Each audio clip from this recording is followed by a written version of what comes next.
Salam sejahtera, terima kasih karena bersama dengan saya di Nazilin Unity Channel. Tiba-tiba Najib bersuara tentang titah addendum. Kemarin satu berita yang mengejutkan Najib dan pastinya berita mengecewakannya apabila Jabatan Peguam Negara telah mengesahkan membuat rayuan untuk titah addendum Najib di Mahkamah Persekutuan. Bermaksud untuk masa yang terdekat ini, Najib tidak akan dapat pelepasan untuk penjara di tahanan rumah. Hal ini kerana ianya akan bergantung kepada perbicaraan di Mahkamah Persekutuan. Sekiranya Mahkamah Persekutuan menerima rayuan daripada AGC ataupun Jabatan Peguam Negara, bermaksud semakan kes Najib di Mahkamah Tinggi akan ditunda sementara untuk didengar di Mahkamah Persekutuan terlebih dahulu, barulah Najib, kalau Mahkamah Persekutuan membenarkan Mahkamah Tinggi mendengar semakan tersebut, maka diteruskanlah perbicaraan. Jika Mahkamah Persekutuan menolak kebenaran itu, maka habislah nasib Najib ataupun musnahlah harapan Najib untuk mendapatkan tahanan rumah atau semakan tersebut. Hal ini kerana mahkamah tertinggi di Malaysia bukanlah mahkamah tinggi, tetapi Mahkamah Persekutuan. Dan baru-baru ini kerajaan telah pun melalui Jabatan Peguam Negara telah pun mengeluarkan satu permohonan iaitu gag order, iaitu melarang untuk titah addendum itu dibicarakan atau dibahas secara terbuka umum. Maknanya supaya perbicaraan itu tidak terganggu. Dan ini pula komen Najib tentang gag order tersebut. Najib akhirnya membantah ataupun menentang. Najib menentang perintah gag order. Bekas Perdana Menteri kata tidak ada risiko atau ancaman langsung kepada institusi diraja. Najib Razak menentang permohonan kerajaan untuk mendapatkan perintah larangan bersuara atau gag order berhubung permohonan pelaksanaan titah addendum yang membenarkannya menjalani tahanan rumah. Bekas Perdana Menteri itu dalam afidavit berkata, tiada bukti bahawa keselamatan negara akan terancam jika perintah itu tidak dilaksanakan. Najib berkata sehingga kini tiada sesiapa pun membuat sebarang kenyataan berbaur hasutan terhadap Yang di-Pertuan Agong atau institusi diraja berhubung isu titah addendum itu. Tiada laporan tindakan diambil terhadap sesiapa, kata Najib. Oleh itu, tiada risiko atau ancaman langsung kepada institusi diraja, katanya lagi. Bulan lalu, Mahkamah Rayuan dalam keputusan majoriti memberikan kebenaran kepada Najib untuk memulakan prosiding semakan kehakiman bagi memaksa kerajaan melaksanakan titah addendum yang dikeluarkan oleh Agong terdahulu, Al-Sultan Abdullah Sultan Ahmad Shah.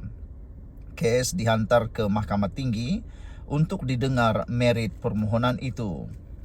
Kerajaan sedang memohon perintah larangan bersuara untuk menghalang orang ramai membincangkan kes titah addendum Najib. Ia juga meminta kebenaran untuk merayu keputusan Mahkamah Rayuan di Mahkamah Persekutuan.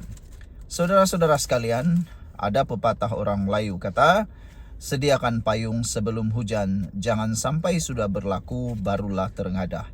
Jadi mungkinlah AGC ataupun Jabatan Peguam Negara memohon gag order ini supaya menghalang atau mengelakkan daripada sudah berlaku bencana barulah diambil tindakan.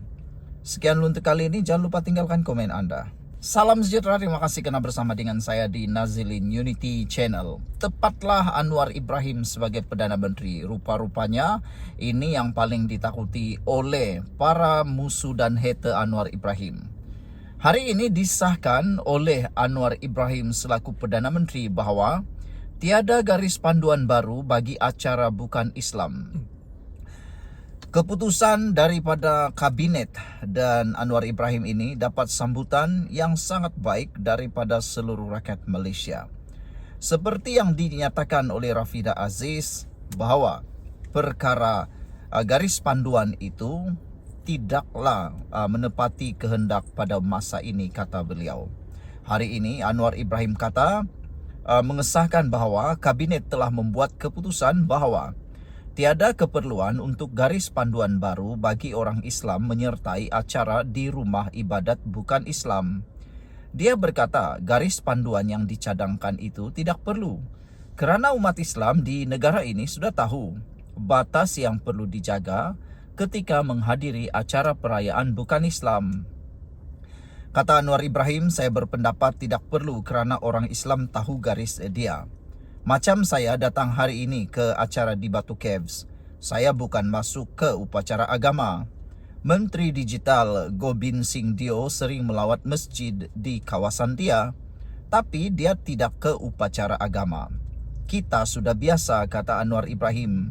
Jadi jangan rumitkan, jangan timbulkan kerisauan dalam masyarakat. Saya ingin tegaskan ini keputusan Muktamad Jemaah Menteri pagi tadi, katanya semasa sidang media selepas menghadiri acara di Kuil Sri Subramaniam Batu Caves menjelang perayaan Taipusam pada 11 Februari ini. Anwar berkata demikian ketika diminta menjelaskan perincian perbincangan kabinet mengenai perkara itu. Pagi ini, kabinet memutuskan Jabatan Kemajuan Islam Malaysia, JAKIM, boleh memberikan nasihat kepada orang Islam berkaitan keperluan menjaga akidah dalam acara bukan Islam di rumah ibadat mereka. Dalam satu kenyataan bersama oleh Menteri Jabatan Perdana Menteri, Hal Ehwal Agama Naim Mokhtar dan Menteri Perpaduan Aaron Ago Dagang berkata, nasihat tersebut tidak bersifat dasar. Ini selepas cadangan garis panduan berkenaan menimbulkan bantahan dan perdebatan awam. Cadangan berkenaan yang dibangkitkan Naim termasuk keperluan mendapatkan kebenaran pihak berkuasa agama jika sesuatu majlis melibatkan umat Islam serta larangan unsur yang boleh menyinggung sensitiviti Muslim. Sementara itu dalam acara hari ini, Anwar meluangkan lebih kurang 30 minit berjumpa dengan pihak pengurusan kuil di Batu Caves dan pemimpin komuniti India. Selain Gobind, turut hadir ialah Presiden MIC S.A. Vignasawaran, Timbalan Presiden M. Saravanan, Exco Kerajaan Negeri Papa Roa Naidu dan Adun Sentosa Gunaraj George. Saudara-saudara sekalian, keputusan daripada kabinet melalui Anwar Ibrahim ini sangat tepat dengan apa yang diaspirasikan oleh kerajaan Madani, yaitu kerajaan yang mementingkan masyarakat berbilang kaum, kerajaan yang mementingkan perpaduan dan sentiasa menjaga keutuhan rakyat Malaysia. Biarlah apa yang sudah jadi kebiasaan menjadi terus kebiasaan tanpa dapat mengganggu-gugat keharmonian agama bangsa dan negara Malaysia. Tidak perlulah dirumitkan seperti kata Anwar Ibrahim. Kita sudah biasa. Jadi jangan rumitkan keadaan. Jangan timbulkan kerisauan dalam masyarakat. Saya ingin tegaskan, ini keputusan Muktamad Jemaah Menteri pagi tadi, kata Anwar Ibrahim. Sebelum kita berpisah, tinggalkan komen anda.